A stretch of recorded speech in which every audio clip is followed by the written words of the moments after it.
Alright guys, day 2. Kind of started off the day just taking off the drive shaft, really. Sitting on the ground, resting on the ground. It's 417 millimeter. Well, I thought it was going to be nuts, but I guess the whole thread came out with it. So I thought this was just going to come off, but ended up breaking the whole stud loose, which is okay. And we got some more bolts here. Again, the 4 bolts here, 2 and 2.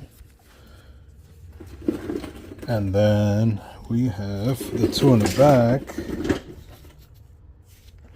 And then we have the 4 main bolts that hold the subframe onto the Sequoia, onto the chassis. So again, I already tried breaking one loose yesterday. It did spin.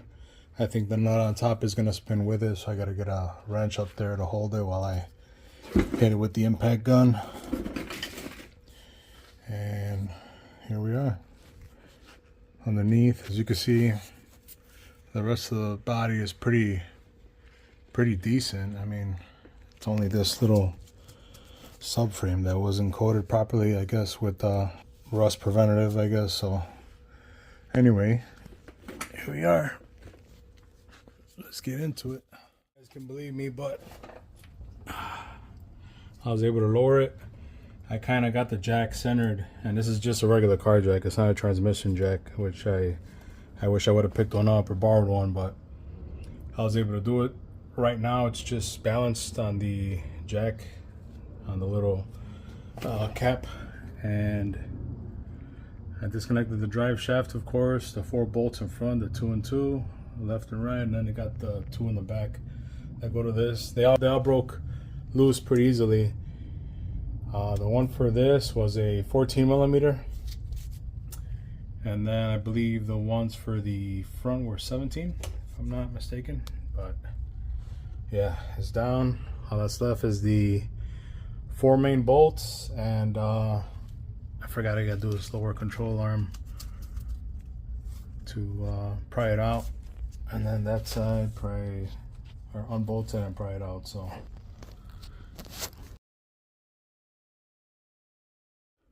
alright, y'all, I'm biting my tongue like crazy right now because the one I broke loose, I never soaked it with any PB blast or anything. So before I tried to loosen it even more, I ended up soaking them all. And the 2 in the front came out pretty decently. They came out, I was able to save them. I think I'm just going to buy new hardware anyway for all 4 bolts. But the 2 in the back were a pain. This one here on the back passenger or back driver's side, I was only able to loosen it this much without resulting to Sawzall method. So I ended up cutting the bolts. Luckily, I was able to cut it between the actual subframe and the chassis here. So then I got this, and luckily there's enough room above it to pull the rest of the bolts out along with the nut that I couldn't back out. So I was able to loosen it maybe, I want to say like a 1/4 inch. But there's no way to put a ratchet or a wrench there or a ratchet. The only way I could put a wrench there is if I hold it and hit it with the impact. I try to position it so it could just pry up against something, but it would be damaging one of these lines here or some wiring. And I couldn't hit it with a torch either because these lines right here, you don't want to burn these. Let's just put it that way. You don't want to put fire on these. So, like I said, I ended up cutting it. This one backed up all the way to the top. That side over there, I cut it, but on a different location. I cut it right above the actual head of the bolts, which was like right here. So that one, once I bring down the subframe, I need to actually cut that a little bit more so it can go up and take it out of the way. But at least I have one complete one for now that I know is going to be identical to the one on the passenger side, so I can go to Toyota and get these, and of course the other 2 in front. And yeah, here you go. So there you have it. Right now, pretty much the only thing holding on to the subframe right now is the lower rear forward control arms, and that's just this bolt that I took out there, and then the one on the other side. I'm kind of tempted to just get new control arms as well. We'll see, because these are pretty rough shape.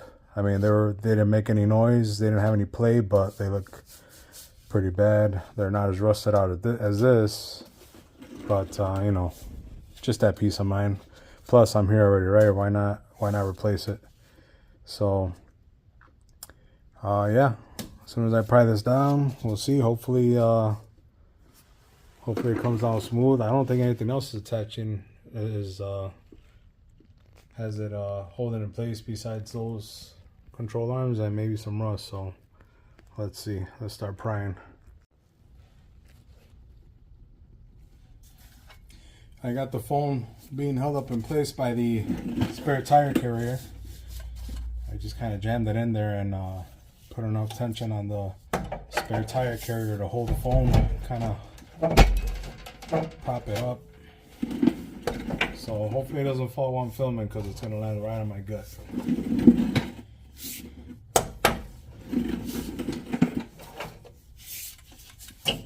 Definitely want to get one of these. This one's from Gear Wrench. It's a pry bar with the adjustable head, or adjustable hook. Lifesaver.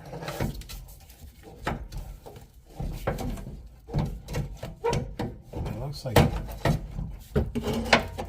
part of where the bolts were up front are kind of, part of that's kind of seized in place because of the rust. So let's see how it goes.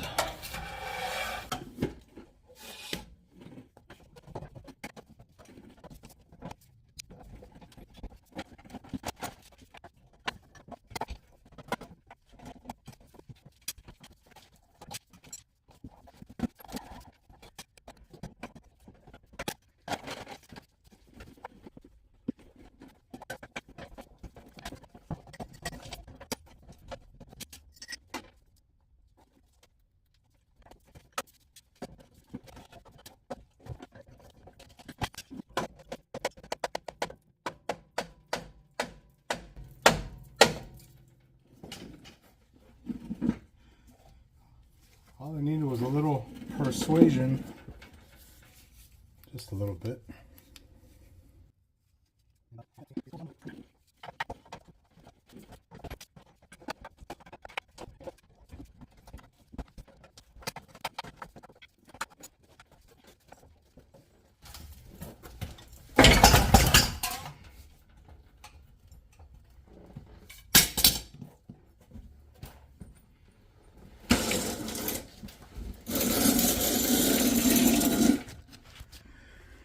I gotta say, that was interesting. All right, so been dying to take a look at how everything is on the mating surface. Sorry about the noise. My little crawler here is right on top of some good old rust. All right, so this right here is this flashlight. This right here is from one of those CV boots I got ripped last time I was doing the lift. Got damaged, but overall not bad actually. I mean, it's obviously got some rust here too, but not as nearly as bad as the subframe. So pretty excited. Let's put the other one in place. Should all line up, of course, in theory, but I'll make sure everything looks good here. Oh, gotta cut that bolt. Forgot about that. So yeah.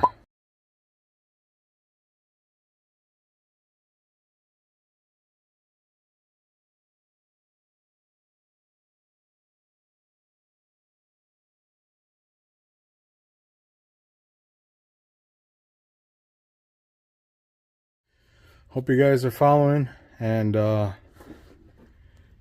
hope this is helping somebody, because man, when I was looking at this subframe, I really wish I had a good visual on how everything was going to be, but this is how it looks.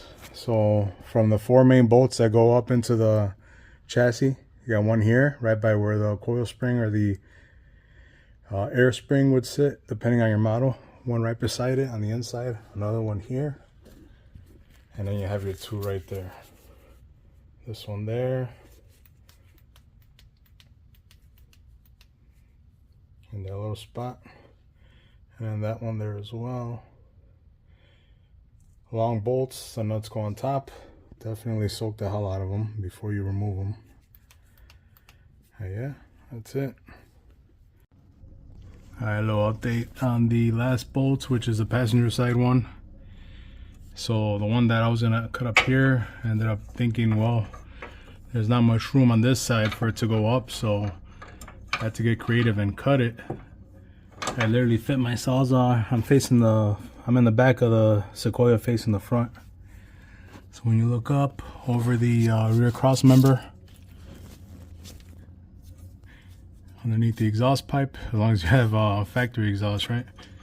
So I fit my sawzall through there. I cut it, pretty much cut it. I'd say what, like 90% of the way. I was getting tired, and I think that one blade I was using was getting kind of dull, and I really don't want to get up. So just being lazy now at this point, right? So anyway, I got my wrench, I fit it over the head, and then I kept turning it and just prying it up and down while holding the bottom here. That way I could just kind of flex the head off since it's kind of on its end already, right? So there you go. Oh, thank goodness. Whew. That one really sucked, but it's done. Look at all that weight reduction. Look at all that weight reduction. Well, it doesn't matter. We're gonna throw all that weight right back on with this new subframe, right? So there you go. Everything's officially off. Bolts and hardware. Everything that's gonna be off and stay off is off. So thank you, Harbor Freight, Amazon, whew, Home Depot.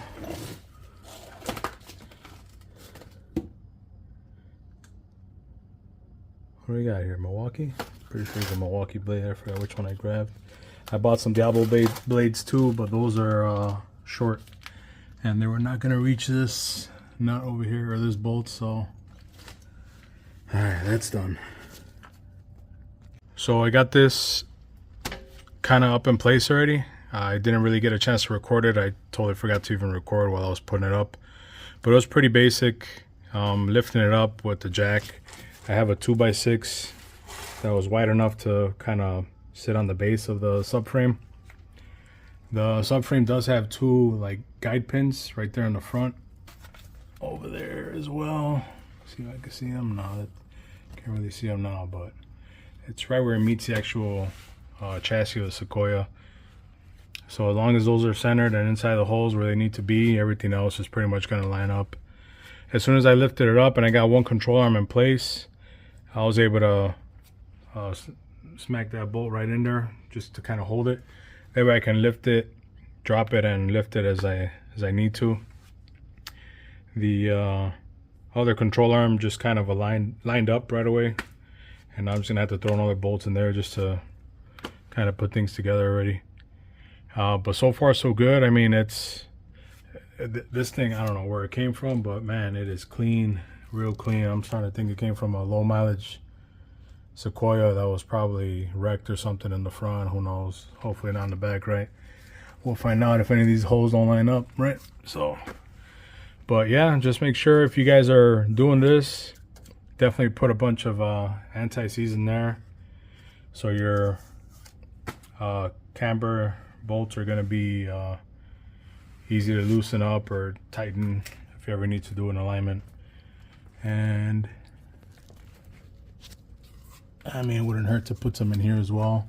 Make sure you torque those suckers up. I did end up picking hardware up from Home Depot today just because I wasn't sure if I was going to be able to put this in today or have to wait until I get the hardware from Toyota tomorrow.